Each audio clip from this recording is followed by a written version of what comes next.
Il Mozambico ha diritto alla pace. Il commiato del Papa dal paese africano nella messa a Maputo, Francesco ha invitato a superare vendette, corruzione e interessi. Nel pomeriggio l'arrivo in Madagascar. Dopo il via libera del Tribunale, contatti tra Regione e Comune per la futura sede del Centro per l'Impiego di Chiavari. Nei prossimi giorni sopralluogo dei tecnici nel nuovo Palazzo di Giustizia. Anziano di 78 anni ucciso dai cinghiali a Rovegno. Residente a Lavagna, era nella sua casa di campagna in Valtrebbia. La regione convoca un tavolo per affrontare il problema ungulati. Primo break estivo portato dal passaggio di una perturbazione in transito sulla Liguria. Nella notte piogge e temporali, soprattutto nell'estremo levante, e temperature tornate nella media del periodo. Tanti turisti quest'estate nel Parco dell'Aveto alla scoperta delle tradizioni e dei prodotti tipici del territorio. Molti anche gli stranieri che hanno scelto l'entroterra. Inizia un nuovo anno per l'Accademia del Turismo di Lavagna. Ha riaperto lo sportello Orientamento per far conoscere il percorso formativo nell'ambito alberghiero e della ristorazione. Un'occasione per riflettere su cosa sia la liturgia e cosa significhi per la vita della diocesi. Nutrita partecipazione alla giornata di riflessione che si è svolta al Monastero delle Clarisse di Levi. Buonasera ai telespettatori di Tigugli Oggi. È iniziata nel pomeriggio la seconda tappa del viaggio apostolico di Papa Francesco nell'Africa meridionale. Lasciato il Mozambico a bordo dell'aereo papale intorno alle 15:30, Francesco è atterrato all'aeroporto di Antananarivo, capitale del Madagascar. Ad accogliere il pontefice il presidente del paese Andry Rajoelina e sua moglie. Due bambini in abito tradizionale hanno offerto dei fiori al Papa alla presenza di circa 300 fedeli e dei vescovi dell'isola. Francesco ha poi raggiunto in automobile la nunziatura apostolica del paese, dove è stato salutato da un coro di 50 ragazzi. Domani la visita nell'isola africana entrerà dunque nel vivo, ma l'ultimo atto del viaggio apostolico di Papa Francesco in Mozambico è stata la messa celebrata questa mattina nello stadio di Zimpete a Maputo, prima di partire appunto alla volta del Madagascar. Non si può costruire il futuro su quella che viene definita l'equità della violenza, su vendetta, odio e corruzione. La via è quella dell'amore senza aspettare nulla in cambio, ha detto il Papa, che ha invitato a mettere in pratica il comandamento di Gesù: amate i vostri nemici. Vediamo il servizio. Amate i vostri nemici. Le parole del Papa ribadiscono quelle di Gesù nel Vangelo di Luca. Il pontefice le rivolge direttamente al popolo del Mozambico, chiamato a farle sue per trovare la pace nel proprio futuro. Oltre 60.000 persone sotto la pioggia hanno accolto Francesco nello stadio di Zimpete per l'ultima tappa del viaggio apostolico in Mozambico. L'equità della violenza è sempre una spirale senza uscita e il suo costo molto elevato. Francesco ha condannato con forza la cosiddetta legge del taglione, della vendetta occhio per occhio, dente per dente, invitando sia i singoli ma anche i gruppi a vivere la carità del perdono. C'è un'altra strada possibile, perché è fondamentale non dimenticare che i nostri popoli hanno diritto alla pace. Voi avete diritto alla pace. Per rendere il suo invito più concreto e applicabile nel quotidiano, Gesù propone una prima regola d'oro alla portata di tutti. Come volete che gli uomini facciano a voi, così anche voi fate a loro. Il Mozambico possiede un territorio pieno di ricchezze naturali e culturali, ma paradossalmente, ha constatato Francesco, con una enorme quantità di popolazione al di sotto del livello di povertà. E a volte sembra che coloro che si avvicinano con il presunto desiderio di aiutare abbiano in realtà altri interessi. Ed è triste quando ciò accade, detto Francesco, tra fratelli della stessa terra che si lasciano corrompere. È molto pericoloso accettare che questo sia il prezzo che dobbiamo pagare per gli aiuti esterni. Questo è il miglior termometro per scoprire le ideologie di ogni genere che cercano di manipolare i poveri e le situazioni di ingiustizia al servizio di interessi politici o personali. Solo così potremo essere, dovunque ci troveremo, semi e strumenti di pace e di riconciliazione. Odio e vendetta poi non possono essere il motore di un paese, è necessario superare corruzione e interessi politici o personali per conservare la speranza in un futuro di pace. Gesù, ha concluso Francesco, sia l'arbitro della pace per il Mozambico. E Papa Francesco ha iniziato il suo terzo giorno in Mozambico nel centro sanitario di Zimpeto, fondato dalla comunità di Sant'Egidio, che dal 2002 con il progetto DREAM cura migliaia di donne e i loro bambini colpiti dall'AIDS. Questo centro sanitario polivalente ci mostra che c'è stato chi non ha ceduto alla tentazione di dire non c'è niente da fare, è impossibile combattere la piaga dell'AIDS e si è dato da fare per cercare delle soluzioni. Queste le parole del Papa accolto dai malati e dai sanitari della struttura. Francesco ha parlato della parabola del buon samaritano, sottolineando che tutti quelli che sono passati da qui, tutti coloro che arrivano presi dalla disperazione e dall'angoscia, somigliano a quell'uomo abbandonato al bordo della strada. E voi, rivolgendosi ai tanti volontari e medici, qui non siete passati a distanza, non avete proseguito per la vostra strada come avevano fatto altri, il levita e il sacerdote. Voi avete ascoltato quel grido silenzioso, quasi impercettibile, di tante donne, di tante persone che vivevano nella vergogna, emarginate, giudicate da tutti. Prima di lasciare l'ospedale per raggiungere il vicino stadio di Zimpeto, il Papa ha incontrato 20 malati, visitato in forma privata 2 dei reparti, ha ricevuto anche un crocifisso fatto con i legni delle rovine del passaggio di un tifone che recentemente ha colpito l'area. Domani dunque la visita nell'isola africana del Madagascar entrerà nel vivo. Il Papa è arrivato, come dicevamo, questo pomeriggio alle 8:30 domani mattina al Palazzo Presidenziale. Ci sarà il discorso alle autorità, alla società civile e al corpo diplomatico. Il Papa sarà poi ospitato dal monastero delle Carmelitane Scalze di Antananarivo, dove reciterà l'ora media. Dopo il Papa incontrerà i vescovi del Madagascar nella cattedrale di Andohalo e visiterà la tomba della beata Victor Rasoananarivo. Alle 18 la veglia con i giovani, domenica poi la messa all'incontro con i lavoratori delle cave e il campus. Il campus sarà anche il luogo dove domenica mattina il Papa celebrerà la Santa Messa e reciterà la preghiera dell'Angelo. Anche tutti questi momenti, come quelli che abbiamo potuto seguire in questi giorni, saranno trasmessi in diretta su Telepace 1 al canale 15. Torniamo adesso sul nostro territorio, parliamo del Centro per l'Impiego di Chiavari. Dopo il via libera della Commissione del Tribunale di Genova, nei prossimi giorni i tecnici del Comune e quelli della Regione si incontreranno per un sopralluogo nei locali al 4° piano del Palazzo di Giustizia che andrà ad ospitare la nuova sede. Questa mattina il Sindaco e l'assessore regionale al lavoro hanno fatto il punto della situazione. Sentiamo. Quali saranno i tempi adesso del trasferimento? Ho sentito proprio questa mattina il sindaco di Chiavari e abbiamo organizzato a breve un incontro con i tecnici comunali e con i tecnici della regione per capire quali sono le opere che dovranno essere realizzate. Penso poche a livello infrastrutturale e probabilmente ci saranno da vedere le reti e i servizi e quindi a quel punto sapremo quando sarà il momento del trasferimento dall'attuale centro alla futura sede che dico sono molto soddisfatto perché sono 400 metri quadrati, quindi spazi ampi e per dare nuovo respiro al centro per l'impiego, visto anche il potenziamento che è in atto e che finirà entro il 2020. Nei nuovi spazi troveranno anche posto i navigator per il reddito di cittadinanza, ci sarà anche vicino l'ufficio dell'INPS recentemente trasferito, quindi si dà sistemazione globale comunque anche a questo discorso occupazionale. Assolutamente, sapere che all'interno di quello che doveva essere il Tribunale di Chiavari c'è la sede sia dell'INPS che del Centro per l'Impiego naturalmente rende per l'utente molto, molto più semplice alcune operazioni, sicuramente per i percettori del reddito di cittadinanza, ma non solo, poi vedremo quale sarà il futuro del reddito di cittadinanza con questo nuovo governo. Ecco, sul discorso formazione navigator è il loro primo impiego per poter appunto seguire chi sta già usufruendo del reddito di cittadinanza, a che punto siamo?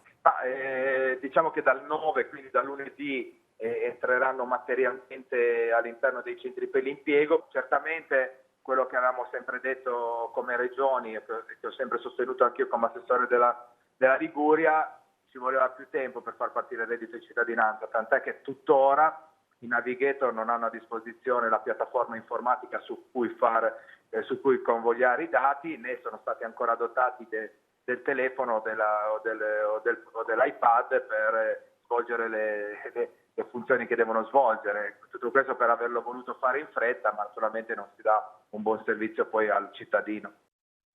La cronaca adesso: un cacciatore di 78 anni è stato ucciso probabilmente da un cinghiale a Rovegno, in Alta Valtrebbia. La vittima è Antonio Mazzoni, un pensionato di 78 anni residente a Lavagna, ma che d'estate si trasferiva sempre nella casa di famiglia dell'entroterra per curare l'orto. L'uomo è stato trovato ieri sera in un lago di sangue vicino al suo orto, dove si era recato allarmato dalla presenza di alcuni di questi animali. Sul posto i medici del 118 di Genova, che hanno tentato di rianimarlo, ma è stato inutile. A dare l'allarme la sorella, il cognato dell'uomo. In un primo momento era stato ipotizzato che l'anziano fosse stato ferito da un colpo di fucile da lui esploso accidentalmente mentre cacciava i cinghiali, ma il medico legale non ha trovato tracce di ferita di arma da fuoco, bensì una ferita molto vasta ad una gamba compatibile con la zanna di un cinghiale. Le indagini per stabilire la dinamica esatta del fatto sono affidate ai carabinieri della compagnia di Chiavari. Martedì dovrebbe essere disposta l'autopsia per stabilire con certezza le cause della morte. Cordoglio e vicinanza ai familiari dell'anziano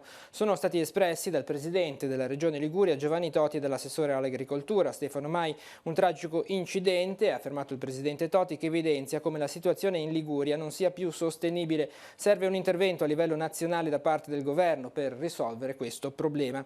La popolazione che si trova ad avere a che fare con i cinghiali è esasperata, continua anche l'assessore Mai, che ha annunciato l'apertura nei prossimi giorni di un tavolo di crisi sui cinghiali e sulla fauna selvatica nel suo complesso. Incidente stradale questo pomeriggio intorno alle 18 sull'autostrada A12, carreggiata sud in direzione Livorno, poco dopo il casello di Rapallo. Per cause in via di accertamento un furgone si è ribaltato ostruendo completamente la carreggiata. Sul posto sono intervenuti i vigili del fuoco di Rapallo, i volontari del soccorso di Sant'Anna e i medici del 118. La donna al volante è stata soccorsa e trasportata in elicottero in codice rosso al pronto soccorso dell'ospedale San Martino di Genova. Il traffico in autostrada è rimasto bloccato. Per permettere l'intervento dei mezzi di soccorso si sono formate code fino a 7 km. Sul posto anche gli uomini della Polizia Stradale e di Autostrade per l'Italia. E i vigili del fuoco di Chiavari sono intervenuti questo pomeriggio a Cavi di Lavagna per un incendio sterpaglie. L'allarme è scattato intorno alle 17:45. Sul posto l'autobotte e oltre alla squadra dei pompieri l'area interessata è quella alle spalle della Storia e è stata prontamente messa in sicurezza. In precedenza gli uomini del distaccamento di Chiavari sono intervenuti in via San Giacomo, questa volta a Casarza Ligure. Poco prima delle 13 una zona di bosco è stata interessata da un incendio e grazie al pronto intervento le fiamme non si sono estese. L'origine si presume sia derivata da un fulmine caduto nella notte a causa dell'ondata di maltempo.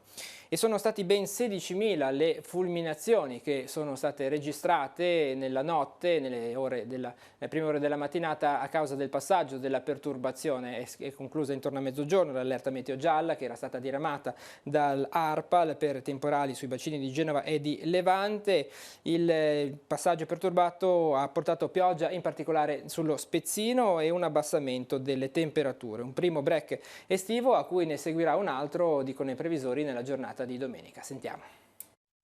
È stata la punta estrema di Levante, la zona maggiormente interessata dalle precipitazioni portate dal passaggio perturbato che ha interessato nelle ultime ore la Liguria. Per quanto riguarda il Tiguglio, la pioggia ha colpito maggiormente la parte orientale, Sesti Levante, la Valpetronio e Moneglia, ma non ci sono stati problemi, anche se sotto i nuclei più intensi non sono mancati colpi di vento e locali grandinate. Un primo break stagionale a cui ne farà seguito un altro nella giornata di domenica. Siamo entrati in un'evoluzione più in linea con il calendario, essendo stato agosto quasi completamente saltato da fenomeni di rottura stagionale che si presentano con un ritardo di un paio di settimane. Questo non vuol dire quindi che si passa a scenari totalmente perturbati o che da domani bisogna girare con il cappotto, però è chiaro che ora la stabilità estiva viene fisiologicamente a cadere e quindi a questo primo passaggio di rottura stagionale ne seguirà effettivamente un altro su domenica, più interessata alla seconda parte della giornata e la serata, con possibili fenomeni di instabilità sparsi sul Medio Levante. Le temperature sono calate di diversi gradi sotto i colpi di vento di tramontana, specie sul settore centrale, dove difficilmente in mattinata si sono superati i 18 gradi. Si sono mantenuti invece più alti i valori ai lati della regione, dove però è calata l'umidità relativa. Anche in questo caso un ritorno alle medie della stagione. Questa condizione ovviamente si andrà un po' a perdere nel momento in cui apparirà il sole nell'intervallo di domani, per esempio, ma in ogni caso ci portiamo lentamente verso la media della stagione, niente di più, perché fino a ieri eravamo comunque su valori sopra la media del periodo. Il tenente di vascello Antonello Piras lascia il suo incarico di comandante della Capitaneria di Porto di Santa Margherita Ligure e domani si terrà la cerimonia di cambio della guardia presieduta dal direttore marittimo della Liguria, l'ammiraglio Nicola Carlone. A sostituire Piras sarà il tenente di vascello Ivan Bruno, precedentemente in servizio a Livorno. Alla cerimonia sarà presente anche il vescovo diocesano Monsignor Alberto Tanasini. Ricordiamo che la Capitaneria di Porto di Santa Margherita Ligure ha competenza sui 7 porti che vanno da Moneglia a Portofino. È un'estate positiva dal punto di vista turistico quella del Parco dell'Aveto. Tanti visitatori che hanno scelto l'entroterra con presenze ancora per tutto il mese di settembre. Ne abbiamo parlato con la presidente del consorzio Ospitalità Diffusa, una montagna di accoglienza nel parco. Il desiderio di riscoprire l'entroterra e le sue tradizioni ha guidato molti turisti che quest'anno hanno scelto il Parco dell'Aveto. Non si tratta solamente di trovare rifugio dal caldo che opprime la riviera, ma di poter scegliere tra tante proposte e attività outdoor, dall'escursione all'arrampicata o semplicemente trascorrere un pomeriggio immersi nella natura, usufruendo dei servizi offerti da uno dei tanti rifugi. Unitamente a questo, anche la possibilità di conoscere le tipicità e la cultura del luogo, attraverso i prodotti o gli antichi mestieri delle 3 valli del parco. Che siamo stati fortunati perché magari l'estate è partita tardi, ma è venuto molto caldo, per cui l'entroterra è stato un po' riscoperto, e questo per noi è un grande valore, perché comunque vuol dire che tante persone sono venute da noi, hanno riempito le strutture ricettive, hanno fatto attività sul territorio, e bisogna dire che anche il territorio ha risposto molto bene, perché hanno creato molte attività. Un bilancio positivo per le strutture turistiche ricettive e ristorative che hanno ospitato visitatori italiani e stranieri per tutto l'arco estivo e lavoreranno a pieno regime ancora al mese di settembre. È molto bello passare nell'entroterra per le strade che vanno verso Santo Stefano, ma Borzonasca, Mezzanego, in Val Graveglio o al Passo del Bocco, e incontrare le macchine di stranieri, e questo fa molto bello, perché vuol dire che noi anche al di fuori delle mura italiane siamo molto apprezzati, forse perché gli piace proprio un po' questa modalità più legata alle tradizioni, ai sentimenti, a questo turismo green un po' più lento, e poi è bello il contatto con le persone, perché io, sentendo anche gli operatori diciamo del nostro consorzio, sono tutti bene o male contenti della stagione, perché comunque hanno magari ancora presenze per tutto settembre, e adesso con il discorso forse che partiranno i funghi, la stagione dei funghi, per cui anche l'autunno porterà qualche presenza in più. E riapre l'Accademia del Turismo di Lavagna con le sue diverse offerte formative nell'ambito alberghiero e della ristorazione. Oltre ai corsi, la scuola offre anche un servizio di orientamento per le persone di ogni età che abbiano necessità di essere indirizzate verso il percorso di studi più adatto a loro. Sentiamo. Inizia un nuovo anno formativo per l'Accademia del Turismo di Lavagna. La scuola offre un servizio di orientamento per le persone di ogni età e titolo di studio in cerca di un ambito lavorativo in linea con la loro storia e le loro attitudini. I percorsi formativi sono poi svariati, da quelli scolastici triennali a quelli per adulti, da quelli di aggiornamento per chi è già occupato nell'ambito turistico a quelli di specializzazione. Tutte le mattine presso l'Accademia del Turismo saranno disponibili le colleghe proprio nel settore dell'orientamento, che potranno accogliere tutte quelle persone che hanno un'esigenza, un bisogno di formazione o di inserimento lavorativo, capire qual è la loro storia e quindi indirizzarli verso diverse opportunità formative che noi abbiamo. Si parte dalla formazione, dalla prima formazione per i ragazzi in percorsi triennali di istruzione e formazione professionale, fino al diploma di tecnico di istruzione e formazione professionale, percorsi per adulti più o meno giovani disoccupati in cerca di lavoro, aziende che vogliono aumentare le competenze dei propri lavoratori fino ad arrivare a percorsi specializzati soprattutto in lingue e specifici nel settore della ristorazione. Questo processo viene seguito insieme a noi da tante aziende che cercano personale, che ci richiedono costantemente personale formato, non solo nel Tiguglio ma anche a Genova, quindi andiamo oltre la stagionalizzazione e possiamo anche, durante tutto l'anno solare accompagnare le persone in percorsi sia formativi che di inserimento lavorativo. La compagnia teatrale Senza Pretese ha donato 1.300 euro all'ospedale Gaslini di Genova per la ricerca sull'epilessia. I fondi sono stati raccolti grazie a diversi eventi estivi in cui hanno portato in scena la commedia dialettale O Giardin di Intrighi a Morugi. Allo spettacolo di Carro, l'8 agosto, era presente anche Gianmarco Ghiggeri, direttore del Dipartimento di Scienze Pediatriche dell'Istituto Giannina Gaslini, che ha potuto illustrare alcune delle recenti evoluzioni in campo medico. I temi diocesani adesso si è svolto al monastero delle Clarisse di Levi la giornata diocesana di riflessione liturgica, un'occasione per ritrovarsi insieme tra sacerdoti e laici di varie parrocchie e riflettere sul senso della liturgia e sul suo significato per la vita della diocesi. L'evento voleva essere un tentativo iniziale di fermarsi insieme, tutti coloro che lo desideravano, sacerdoti e laici, a riflettere un po' su che cosa è la liturgia per noi, perché ci troviamo spesso a viverla, a celebrarla, ma non a rifletterci sopra, e poi cercare di capire più nel dettaglio che cosa è la liturgia e cosa sta significando per la vita della nostra diocesi. Inaspettatamente, da un certo punto di vista, è andata molto bene perché c'era molta gente, c'erano anche un buon numero di sacerdoti, quindi abbiamo capito ancora una volta di più che il tema liturgico è un tema che sta a cuore, anche se magari è un tema poco dibattuto all'interno della Chiesa. Ecco. E quali difficoltà hai notato maggiormente tra i partecipanti nel rapportarsi comunque al tema liturgico? Ma certamente per i partecipanti si partiva da alcuni ascolti fatti l'anno scorso e gli anni passati. Tante persone banalmente non ne avevano mai parlato o non avevano mai affrontato l'argomento, quindi la difficoltà dell'iniziare era evidente e c'era.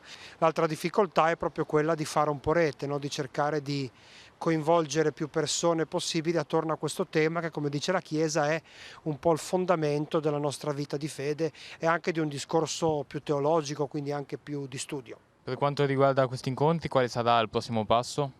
Ma certamente ci siamo retti di fare questo incontro ogni anno all'inizio dell'anno e poi al convegno diocesano faremo un po' conoscere le varie attività a livello liturgico che vorremmo un po' proporre, sia quelle formative per le persone che già sono dentro la liturgia, in particolare i ministeri, a chi svolge un ministero nella Chiesa, sia quelle nuove che vorremmo un po' aprire a tutti, senza dimenticare che a Pasqua del 2020, quindi di quest'anno pastorale, avremo un nuovo messale, sarà l'occasione per prendere un po' da vicino i testi della Chiesa riguardo alla liturgia e per rifletterci tutti insieme. La parrocchia di Nostra Signora del Ponte di Lavagna celebra domenica la Natività di Maria alle 11. La Santa Messa solenne ci sarà celebrata da Don Stefano Quairolo, arciprete della Basilica di Lavagna. In serata il canto dei Vespri alle 18:20, a cui seguirà la benedizione eucaristica e la Messa solenne celebrata da Don Gianluca Trovato, rettore del Santuario di Nostra Signora di Montallegro. Domenica 15 poi sarà la volta della festa patronale di Nostra Signora del Ponte. Una delegazione del comune di San Colombano Certenoli sarà a Ravenna domenica prossima per le tradizionali celebrazioni dantesche. Si tratta della giornata dedicata al sommo poeta in cui Firenze offre simbolicamente l'olio per la lampada votiva a Ravenna. Per il 700° anno dalla morte non saranno rappresentate solamente le città di nascita e di morte del poeta, ma tutte le città dantesche. Presente quindi anche il comune della Valfontana Buona con il vice sindaco Fabio Zavateri e il consigliere Franco Amadori. Uno sguardo adesso nella nostra agenda agli appuntamenti per la giornata di domani.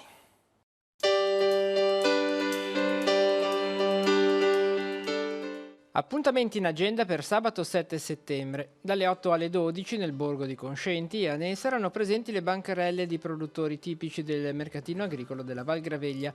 Torneo dei Perdonetti, la competizione di calcio 3 contro 3 nel campo della scuola di San Salvatore di Cogorno. Dalle 9 alle 15 scenderanno in campo i ragazzi nati nel 2011-2012.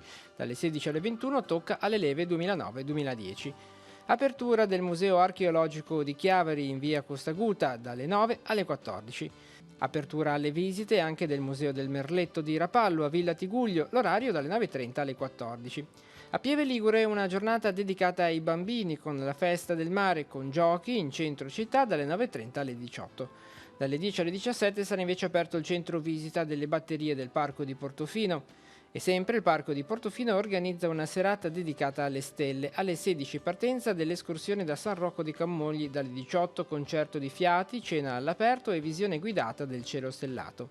Alle 17 a Villa San Giacomo, nel complesso di Villa Durazzo a Santa Margherita Ligure, verrà presentata una nuova pubblicazione dei servizi bibliotecari del comune. Il libro si intitola L'idrovolante e altre storie. Si tratta di racconti brevi, corti teatrali e poesie scritte dagli autori del gruppo di scrittura creativa In Punta di Penna. Pinocchio Festival al Chiosco della Musica di Rapallo. Dalle 17:30 Andrea Ballestri racconta del film Pinocchio di Comencini, di cui è stato protagonista. Nella sala Carlo Bodi, Palazzo Fasce Rossi, a Seste Levante, alle 18 presentazione del libro L'ultimo respiro del corvo, l'omicidio di Caravaggio, scritto da Silvia Brena e Lucio Salvini. Terza serata per la sagra dei perdoni e dei perdonetti presso la Croce Rossa di San Salvatore di Cogorno. Alle 19 apertura degli stand gastronomici, alle 21 ballo con l'orchestra di Rudy Rocchi. Gran galà finale del Portofino Dubbing Glamour Festival. Alle 21 al Teatrino Comunale Portofinese saranno presenti Giancarlo Giannini e altri doppiatori di fama internazionale.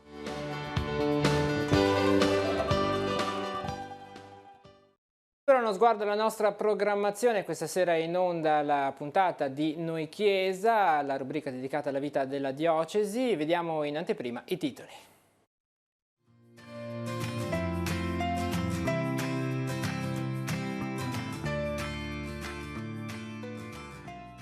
La beata Brigida Morello ha saputo scorgere la presenza di Dio nella vita di tutti i giorni, così il vescovo a Rapallo a conclusione del ventennale dalla beatificazione.